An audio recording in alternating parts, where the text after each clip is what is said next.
Hi, my name is Kolehmainen. I completed my doctoral studies at the University of Helsinki last year, and now I am in the process of developing my postdoctoral research plan at the John Morton Center for American Studies at the University of Turku, Finland.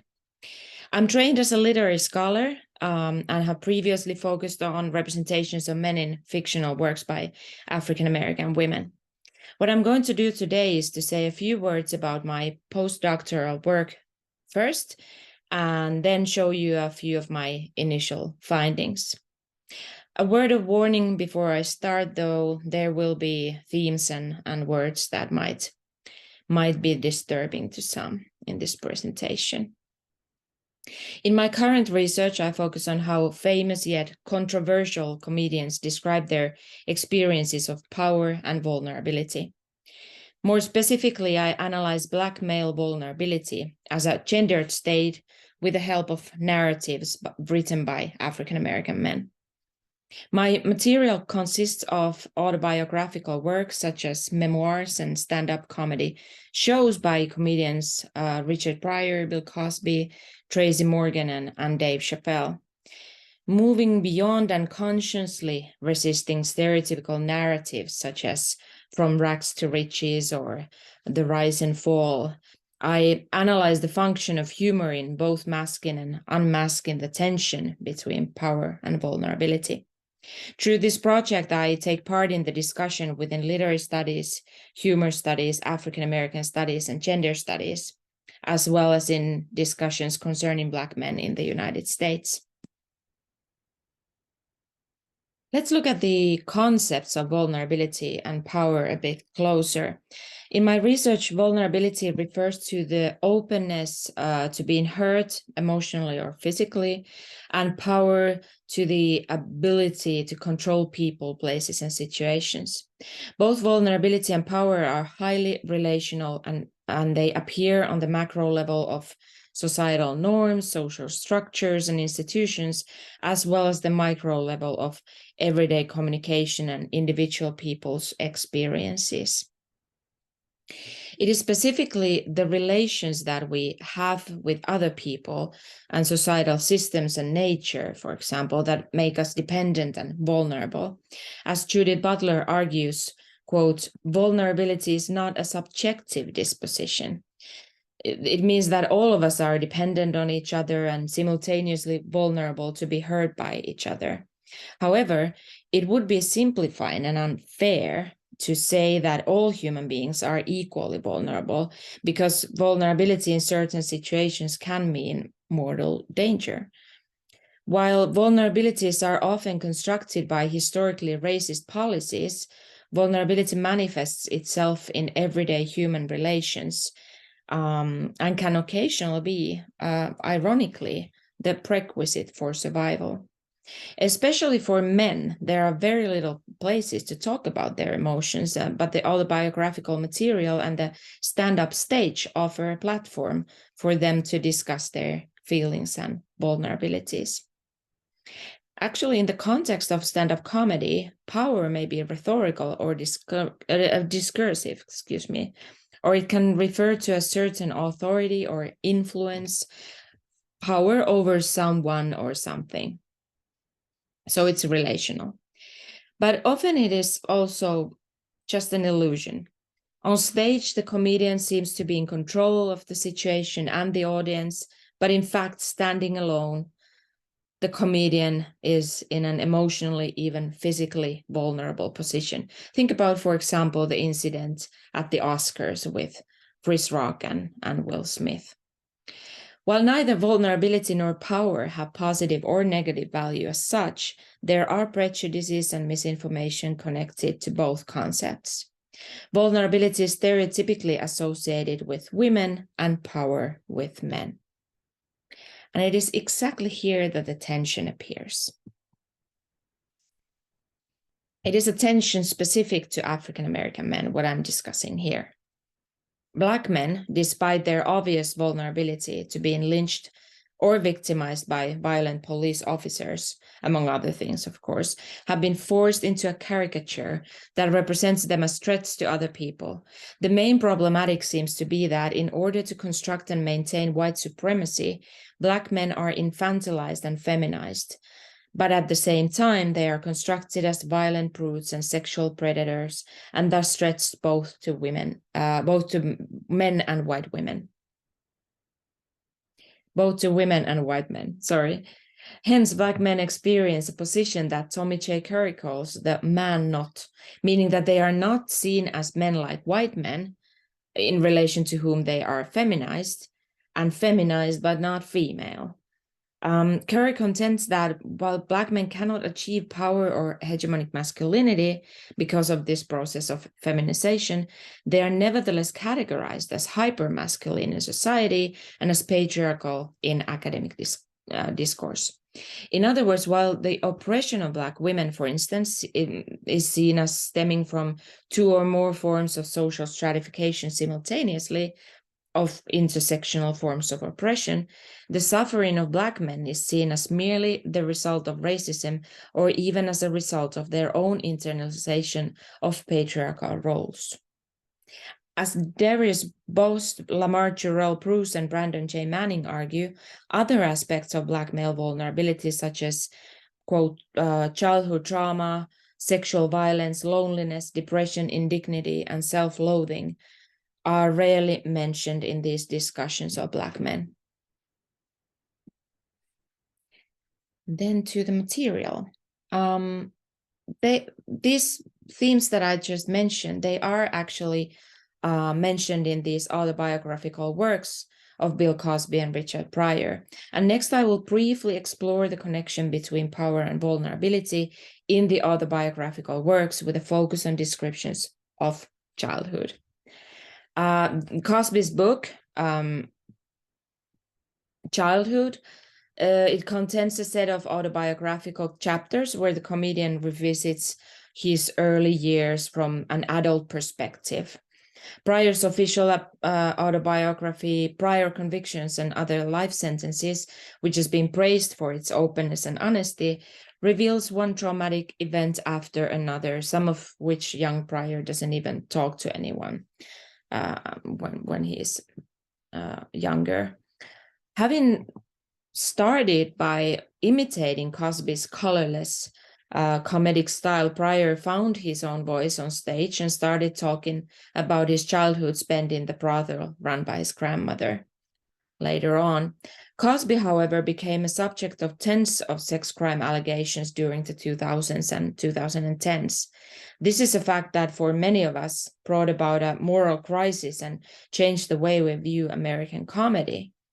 Cosby's reputation as America's dad and Pryor's reputation as the crazy Black man, and the flip sides of these images, which were actually ultimately closer to the truth, they create interesting points of comparison. Not in any way accepting the heinous crimes Cosby is accused of and the abuse Pryor experienced as a child. I think accepting them as part of reality is important, and it's important to analyze these comedians with the knowledge we have today. Cosby's position of power shows in the way that he has established himself.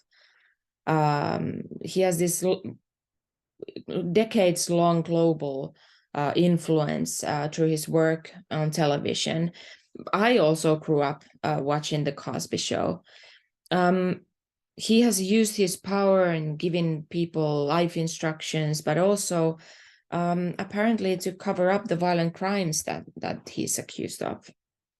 Cosby's childhood, as described in this book, and like those of many others during those times, is accompanied by a constant narrative of violence. Both his parents are joking about violence, threatening with violence directly or indirectly. And even though he paints a loving picture of his family, he describes a father who says, "I'm going to kill you," or do something even worse.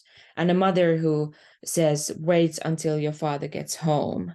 And because Cosby's father was apparently an alcoholic, Cosby says, "I was lucky that mine often didn't make it home." So Cosby describes violence as a natural part of boyhood. Whether it is with the parents, Cosby's brother, or his friends, the young comedian is always fighting. And then taking part in actual fights, it leads to humiliation and more violence at home. So lying becomes a survival strategy. He says, quote, throughout my boyhood, I was under constant pressure to think of something that had a chance of being believed by my mother or my father. And I give an example of an incident when he is 11 years old and goes into a fight, takes part in a fight. When I reached my house, my father was there and he welcomed me. What the hell happened to you? Bernie beat me up, I said. How come you let him do that? It wasn't my idea. He did it on his own. So this is kind of a humorous way of answering to his father anyway. Okay, now here's what I want you to do. I want you to go right back and beat him up. He sure won't be expecting that. Right, you'll catch him by surprise. Yeah, he will be surprised I want to get killed again. Look, I don't want you to be ashamed of you. I want you to be a man. So this restricted idea of manhood, what it means to be a man. If you don't go back there and beat that guy up, I'm going to beat you up. So a threat of violence. Why don't you just beat him up? Then it comes out even. So the father scolds and humiliates young Cosby for becoming a victim of violence, trying to make him be a man and fight back. As many of their other arguments, this one ends with Cosby's father's violent threat, which is being answered by humorous yet a quite daring remark by Cosby. The latter part of Cosby's book features descriptions of young Cosby's endeavors among girls. While most of his descriptions seem quite ordinary power play between teenage boys, the ones where he's trying to control girls into intimacy and being humiliated by other boys when trying, they are quite horrifying reading today. In a house party that Cosby says that seems to have been his last moment of innocence, he uses language on the girls like trapping, capturing, and having the girls. He says they need chemicals and admits, he says they're never in the mood for us. They need chemicals. But later he admits, my style perhaps could have been smoother, but this, after all, was the first aphrodisiac I ever had pushed. So the first one, this choking utterings that are not jokes they reveal more than maybe was the initial meaning of the book. While Cosby discusses the vulnerabilities and humiliations of an adolescent, he does not mention racism as being part of it. Pryor, on the other hand, makes clear that racism was a crucial part, though not the only one, of the vulnerabilities of this family. He says, I saw shit that would cause an adult nightmares, heard tales about hangings and murders that happened just because a man happened to be black. Strange shit. Pryor writes also about having to ask his grandmother, am I going to get hanged? In addition to living during a time when lynching of black men was reality for him as well, he also experienced many cruelties within his own family. The comedian half jokingly says he considers himself lucky that his alcoholic mother, who he thought was the only person scarier than God, didn't flush him down the toilet. He says that by 12 years old, he was raped, expelled, abused, and victimized by the sting of racism. And he understandably states that growing up was a minefield. And he tries to understand what's happening around him. And having tried to understand and ask his father about the beatings he saw, about all the prostitution he saw, his father brutally silenced him. He said, he turned around and smacked me. Shut up, don't ask questions. The experiences of being beat and left alone after trying to talk about traumatic events made Pryor turning to survival strategies like masking and lying. He said, quote, "You didn't trust anybody. You watched your back. You covered your ass. You said whatever you had to stay out of trouble." And after being abused by a pedophile the first time, he says that he never talked about it to anyone, so he only leaned on himself. Similarly to Cosby, then, Pryor finally experiences this illusion of power through comedy. Cosby says that telling jokes in front of the class and making the teacher and the students laugh hits him like a drug. And similarly, also Pryor tells the same, that getting to tell jokes was a drug-like, even salvation-like experience to him. And whereas actual drugs soon eased Pryor's pain and insecurity and erased the fear and turned him into a whole new man, comedy as a drug-like part of his life also took part in that process. Yeah. Thank you so much for listening. Thanks. Here, my contact info. Thanks.